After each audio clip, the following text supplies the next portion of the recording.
Hi எல்லாம் எப்படி இருக்கீங்க? இன்றைக்கி என்ன பார்க்க போனால் கார்த்திகை தீபத்துக்கு நான் என்னென்ன செஞ்சேன்னு சொல்லிட்டு தான் அந்த வீடியோ எடுத்து வச்சுருந்தேன். கொஞ்சம் கொஞ்சம் என்னால் முடிஞ்சத வீடியோ எடுத்து வச்சுருந்தேன். ஏன்னா ஒரு ஆளுமா வீடியோ எடுத்துகிட்டு வேலையும் செய்ய முடியாது. போகிற இடத்துக்குலாம் செல்லையும் தூக்கிட்டு போக முடியல. அதெல்லாம் கொஞ்சம் கொஞ்சமாக வீடியோ வச்சுருந்தேன். அதனால் காலையிலேயே மாவு அரைச்சி வச்சுட்டேன். காலைல ஒரு 8 மணிக்கு 9 மணிக்கு தான் மாவு, ஏன்னா அப்போ தான் புளிக்கும் பணியாரத்துக்கு. அதனால் 8 மணி 9 மணிக்கெலாம் நான் மாவு அரைச்சி வச்சுட்டேன். வச்சோடனே நான் வந்து அது வந்து நல்லா புளிச்சதுக்கப்புறம் நம்ம பாவு காய்ச்சி ஊற்றணும். பாவு வந்து நாட்டு சர்க்கரையில் தான் பாவு காய்ச்சிருக்கேன். இது வந்து பக்குவம் தேவையாது பாவுக்கு. அது வந்து நாட்டு சர்க்கரை வந்து கரைஞ்சா போதும். வெல்லம் கூட சேர்த்துக்கலாம். நான் தான் நாட்டு சர்க்கரை தான் சேர்த்துக்கிட்டேன். இதில் கொஞ்சம் ஏலக்காய் தூள் வந்து வாசத்துக்கு ஏலக்காய் தூள் கொஞ்சம் சேர்த்துருக்கேன். எல்லாம் சேர்த்து நல்லா மிக்ஸ் பண்ணிவிட்டு வச்சுட்டேன் ஓரமாக. கொஞ்சம் லேட்டாக வந்து சாமி கும்பிடும்போது கரெக்டாக வந்து பணியாரம் ஊற்றிக்கலாம்னு சொல்லிட்டு. அடுத்தது தயிர் சாதம் தான் செய்ய போகிறேன். தயிர் சாதத்துக்கு வந்து நான் வந்து கலந்து விரதம் இருந்தேன். விளக்கு வச்சுட்டு தான் சாப்பிட்ணுன்னு சொல்லிட்டு விரதம் இருந்தேன். இப்போ வந்து தயிர் வந்து கடையிலேருந்து தான் வாங்கணும். வீட்டில் தயிர் இல்லைனா கடையிலேருந்து ஒரு 1/2 லிட்டர் தயிர் வாங்கிட்டு வந்து கொஞ்சமாக சேர்த்து நல்லா கிளறிக்கலாம். இதில் வந்து மாதுளம்பழம், கேரட், மாங்காய் அதெல்லாம் சேர்த்து நான் கிளற போகிறேன். டேஸ்ட்டாக இருக்கும். இதெல்லாம் சேர்த்து கிளறும் போது நல்லாயிருக்கும். அதெல்லாம் எல்லாம் சேர்த்து தான் கிளற போகிறேன். ஏன்னா வேறு எதாவது செய்யலாம், சாம்பார் இதெல்லாம் செய்யலாம். இருந்தாலும் அது வந்து எனக்கு பழக்கம் இல்லை. அது மாதிரிலாம் செஞ்சு பணியாரம் எங்கள் ஊரில் வந்து எப்பொழுதுமே பணியாரம் மட்டும் தான் செஞ்சு சாமி கும்பிடுவாங்க. எனக்கு விவரம் தெரிஞ்சதுலேருந்து எங்கள் அம்மா வந்து பணியாரம் தான், எங்கள் ஊர் சைடு எல்லாருமே பணியாரம் தான் செஞ்சு சாமி கும்பிடுவாங்க. அதனால் அதே மாட்டம் பழகிருச்சு. நான் 2, 3 வருஷமாக வந்து நான் வந்து நானும் பணியாரம் சுட்டு சாமி கும்பிட்றேன். இந்த வருஷம் தான் புதுசா நான் விரதம் இருக்கேன். அதனால் வந்து விரதம் இருக்கனால வந்து தயிர் சாதம் செஞ்சுக்கலான்னு சொல்லிட்டு நைட்டுக்கு வந்து தயிர் சாதம் செஞ்சு தான் நெய்வேத்தியம் வச்சு சாமி கும்பிட்டேன். விளக்கு வச்சதுக்கப்புறம் தான் நான் சாப்பிட்டேன். இப்போ தான் கொஞ்சம் கொஞ்சமாக தயிர் ஊற்றி கிளறியாச்சு. அடுத்து தாளிப்பு தான். நான் இதெல்லாம் ரெடி பண்ணிட்டு இருக்கும்போதே விளக்கெல்லாம் காலையிலே க்ளீன் பண்ணி விளக்கி வச்சுட்டேன். கொஞ்சம் காயட்டும்னு சொல்லிட்டு வச்சுட்டேன். ஏன்னா ஒரு ஆளுமே நம்மளால் வேலை செய்ய முடியாது. எல்லாம் ரெடி பண்ணி வச்சுட்டா கரெக்டாக வந்து மலையில் தீபம் ஏற்றும் போது தான் வீட்டில் இருந்தால் தீபம் ஏற்றிக்கலாம்னு சொல்லிட்டு. நான் எப்போதும் வீட்டுக்குள்ளே தான் தீபம் ஏற்றுவேன் ஃபஸ்ட்டு. இப்போ இந்த இதில் வந்து நான் வெளிலேருந்து தான் தீபம் ஏற்றி தரணும். அது எனக்கு தெரியாது. இத்தனை வருஷமாக எனக்கு தெரியவே தெரியாது. எங்கள் ஊர்லேயே நான் வந்து எப்பொழுதுமே அம்மாலாம் செஞ்சது தான் அப்போ பார்த்துட்டு இருந்தாலும் நம்ம செய்வோம். அம்மா வீட்டில் தான் ஃபஸ்ட்டு ஏற்றுவாங்க. தீபம் மலையில் ஏற்றுனதுக்கப்புறம் தான் வீட்டில் சாமிக்கிட்ட விளக்கு ஏற்றுவாங்க. அது மாதிரி ஏற்றக்கூடாதாம்மா. வெளிலேருந்து தான் விளக்கு ஏற்றணும். வாசல்லேருந்து தான் விளக்கு ஏற்றணுமா. அதனால் இந்த டைம் வந்து நான் வாசல்லேருந்து விளக்கு ஏற்றினேன். நல்லபடியாக சாமி கும்பிட்டு முடிச்சாச்சு. ஆனால் எனக்கு மழை பெஞ்சிட்டே இருந்துச்சு. விளக்கு வந்து வெளில அதிகம் வைக்க முடியல. சும்மா போட்டிக்குள்ளே வச்சு சாமியெல்லாம் கும்பிட்டு சிறப்பாக கும்பிட்டு முடிச்சாச்சு. போன வருஷம் நினச்சேன் நான் அடுத்த வருஷம் சொந்த வீட்டுக்கு போயிடணும். அங்கே வந்து நிறைய விளக்கு வச்சு நிறைய சாமி கும்பிடணும்னு நினச்சேன். போக முடியல. இந்த வருஷமும் இங்கேயே தான் இருக்கேன். அடுத்த வருஷம் கண்டிப்பாக சொந்த வீட்டுக்கு போயிடுவேன். ஏன்னா அங்கே வந்து டைம் சரியில்லாத தான் நம்ம இங்கே வந்தோம். இங்கே வந்து 2 வருஷம் ஆகிட்டு. டைம் சரியில்லை நம்ம இங்கே வந்தோம். இப்போ வந்து அடுத்த மாதம் வந்து ஊருக்கு கிளம்ப போகிறோம். அடுத்த அது போகிற வீடியோ நான் சொல்கிறேன். என்னைக்கு போகிறோன்னு தெரியாது. நான் அடுத்த மாதம் போகிறோம். ஜனவரியில் கிளம்பிடுவோம். சொந்த வீட்டுக்கு போகலாம் அப்படின்னு சொல்லிட்டு ஒரு பிளான் இருக்குது. அடுத்து தாளிப்புலாம் வச்சு நம்ம வந்து பண்ணியாச்சு. காஞ்ச மிளகாய், கருவேப்பிலை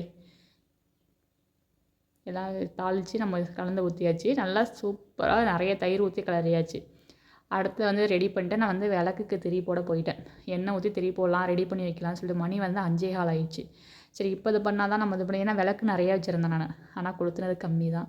ஏன்னா டைம் இல்லாதனால நான் ஒரு ஆளுமே சரி அது இருந்துட்டு போகுது, வைக்கிறதுக்கு இடம் இல்லைங்க. எல்லோரும் விளக்கு கம்மியாக இருக்கும், இடம் நிறையா இருக்கும். இங்கே வந்து விளக்கு நிறைய இருக்குது, இடம் கொளுத்துறதுக்கு நிறைய இல்லை. அதனால் வந்து கம்மியாகவே கொளுத்திட்டேன். ஒரு 50 விளக்கு இருக்கும், அவ்வளோதான். மேக்ஸிமம் 50 விளக்கு தான் கொளுத்துனேன். பாதிலாம் வச்சுட்டேன். இதுக்கு மட்டும் ஃபஸ்ட்டே பொட்டு வச்சுட்டேன். விளக்கு வந்து பொட்டு தான் வைக்கணும். அதெல்லாம் சந்தனம், குங்குமம்லாம் வச்சு பொட்டுலாம் வச்சு ரெடி பண்ணிட்டேன். அடுத்தது எண்ணெய் ஊற்றி ரெடி பண்ணிக்கலாம்னு சொல்லிட்டு. நான் வந்து எண்ணெய் வந்து 1 லிட்டர் வாங்கியிருந்தேன். எண்ணெய் வந்து 1 லிட்டர் வாங்கினால சின்ன பெரிய டப்பாவாக இருக்கான்னு சொல்லிட்டு சின்ன சின்ன டப்பாவில் ஊற்றி நான் ஊற்றிருந்தேன். அப்புறம் அது வந்து இன்றைக்கி ஒரு அதிர்ஷ்டம் என்னென்னா ஃப்ரீயாக நமக்கு எண்ணெய் கொடுத்தாங்க. எண்ணெய் கம்பெனிலேருந்து எண்ணெய் கொடுத்தாங்க நம்மளுக்கு. வழக்கமாக அவங்க வந்து எப்பொழுதுமே வந்து ஃப்ரீயாக தருவாங்களாமோ எல்லாேருக்கும். அந்த கிராமத்தில் உள்ளவங்கலாம் தருவாங்களாம். இங்கே கிடையாது, அது அந்த சிட்டிக்குள்ளே தருவாங்களாம். அது வந்து இன்றைக்கி போனதில் நம்மளுக்கு கொடுத்தாங்க. ஒரு 1/2 லிட்டர் எண்ணெய் கொடுத்தாங்க, விளக்கெண்ணெய். சந்தோஷம் தானே நம்மளுக்கு வந்து எண்ணெய் கொடுக்குறது அப்படின்னு சொல்லிட்டு நம்ம அதையும் வாங்கிட்டு வந்தாச்சு. வாங்கிட்டு வந்து அதையும் சேர்த்து ஃபுல்லாக இன்றைக்கி கொளுத்தி வச்சாச்சு. ஆனால் வந்து நிறைய விளக்கு வந்து நான் வந்து க்ளீன் பண்ணி எல்லாம் வச்சது வந்து அதையும் கொளுத்தாமல் விட்டாச்சு. அதான் கஷ்டமாக இருந்துச்சு. அடுத்த வருஷம் நம்ம சொந்த வீட்டு போய் நிறைய விளக்கெல்லாம் கொளுத்தி நிறைய சிறப்பாக கொண்டாடலாம்.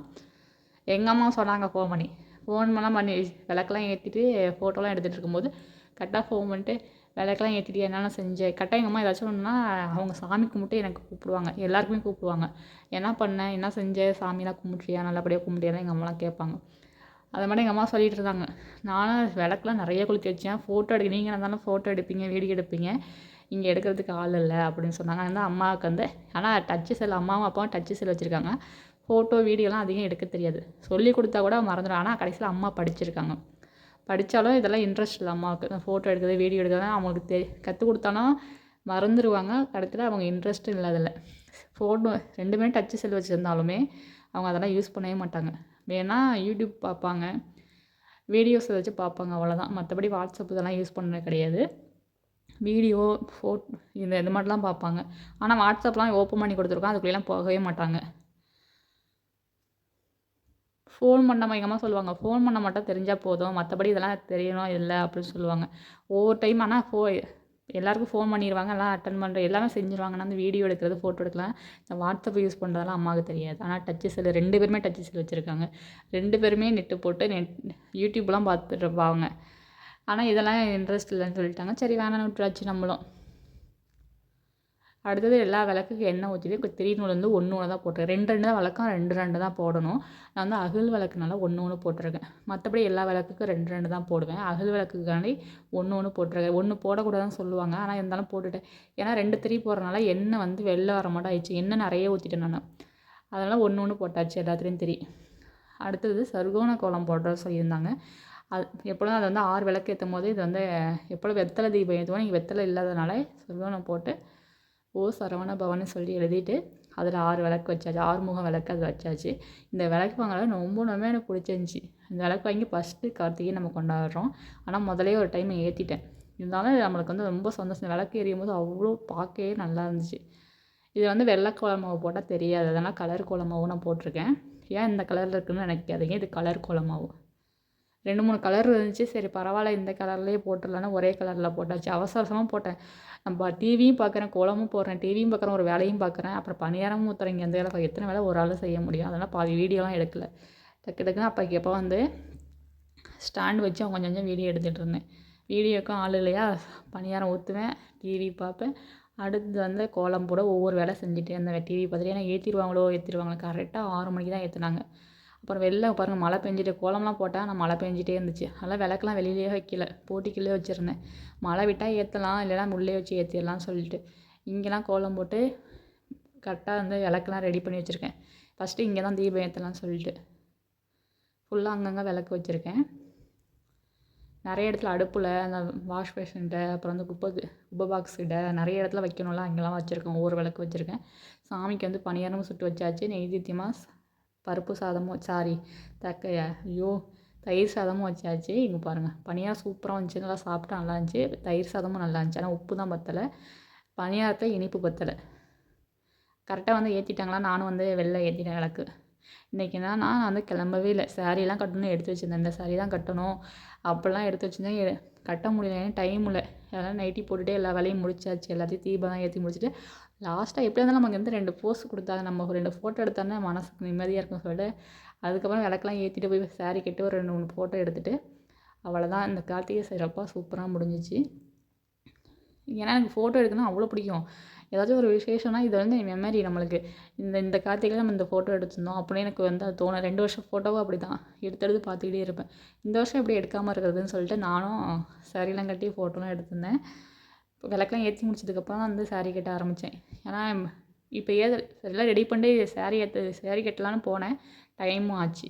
சரி நைட்டியோடையே விளக்கெலாம் ஏற்றிடலான்னு சொல்லிட்டு நைட்டியோடையே விளக்கெலாம் ஏற்றிட்டு சிறப்பாக சாமி கும்பிட்டு முடிச்சாச்சு. அதுதான் நம்மளுக்கு மெயின். சாமி வந்து கரெக்டான டயத்துக்கு நம்ம சாமி கும்பிடணும், நல்ல நேரத்தில் சாமி கும்பிடணும்னு சொல்லிட்டு கரெக்டாக நல்ல நேரத்தில் சாமி கும்பிட்டாச்சு. வெளில வந்து கோயிலுக்கு போகலான்னு பார்த்தா மழையும் பெஞ்சா விளக்கு ஏற்றிட்டு நம்ம வீட்டை சாத்திட்டு போகக்கூடாதுன்னு சொல்லிட்டு வீட்டிலே இருந்தாச்சு. எங்களோட கார்த்திகை இதுதான். சூப்பராக கொண்டாடி முடிச்சாச்சு. நீங்களாம் எப்படி கொண்டாடினீங்கன்னு சொல்லிட்டு மறக்காமல் கமெண்ட் பண்ணுங்கள். இந்த வருஷம் எனக்கு சிறப்பாக போணுச்சு. அடுத்த வருஷம் நான் எங்கே இருப்பேன்னு தெரியல, பார்க்கலாம். எங்கே இருந்தாலும் நல்லபடியாக நம்ம வந்து கொண்டாடலாம். எங்களோட கார்த்திகை எப்படி இருக்குன்னு சொல்லிட்டு இந்த வீடியோ பார்த்துட்டு எப்படி இருக்குன்னு சொல்லுங்கள். இந்த வீடியோ பிடிச்சா லைக் பண்ணி ஷேர் பண்ணி சப்ஸ்கிரைப் பண்ணுங்கள். இதே போல் அடுத்த வீடியோவில் பார்க்கலாம். Okay bye. இந்த விளக்கு ஏற்றும் போது ரொம்ப ரொம்ப சந்தோஷமாக இருந்துச்சு. இன்றைக்கி வந்து எனக்கு பசியே துளி கூட பசியே கிடையாது. எனக்கு சாமிக்குன்னு விருந்தம் இருக்கும்போது கொஞ்சம் கூட எனக்கு பசியாதுங்க. அது என்றைக்கா இருந்தாலும் சரி.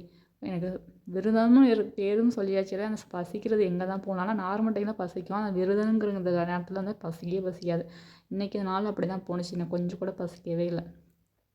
எனக்கு வந்து ஒரே தீக்குச்சியில் வந்து ஏற்ற தெரியாது, ஏன்னா கையில் சுட்டுக்குவேன். 2 3 தீக்கு வச்சு எடுத்து இது பண்ணி ஏற்றிட்டேன். ஆனால் நல்லபடியாக எனக்கு ரொம்ப ரொம்ப சந்தோஷமாக இருந்துச்சு இந்த நாள். நல்லபடியாக சாமி கும்பிட முடிஞ்சுச்சு. எனக்கு சாமி கும்பிட்லாம் பிடிக்கும். ஏன்னா என்னன்னு தெரியல, சாமி கும்பிட்றதுனா மனசு அவ்வளோ நிம்மதியாக சந்தோஷமாக இருக்கும். அதனால் சாமி கும்பிட்றது ரொம்ப ரொம்ப பிடிச்சிருந்துச்சி. உங்களுக்குலாம் எப்படி இருந்துச்சு சொல்லுங்கள். எனக்கு சாமிக்கு இந்த ரெடி பண்ணுறது, நெய்வேத்தியம் செய்கிறதெல்லாம் அவ்வளோ பிடிக்கும். இதாங்க என்னோட வீடியோ. பார்த்துட்டு எப்படின்னு சொல்ல, நிறைய எடுக்கல வீடியோ பார்த்துட்டு எப்படின்னு சொல்ல. Okay bye.